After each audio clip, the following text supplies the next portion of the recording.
মা ভালো তো মেয়ে ভালো, বাপ ভালো তো বেটা ভালো। কথা বুঝতে পেরেছেন? এজন্য নারীদেরকে সুযোগ করে দেওয়া উচিত।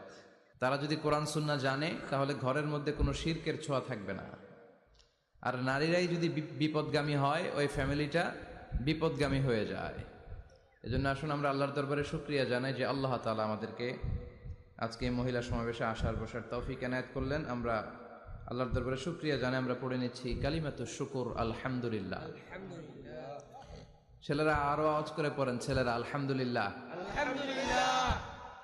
আমরা আল্লাহর কাছে কামনা করছি যে আল্লাহ তাআলা শেষ পর্যন্ত যেন আমাদেরকে এই প্রোগ্রামে উপস্থিত থাকার তৌফিক এনায়েত করে এবং এই প্রোগ্রামের সর্বোচ্চটা যেন আমরা নিয়ে যেতে পারি। আল্লাহ তুমি তৌফিক দাও।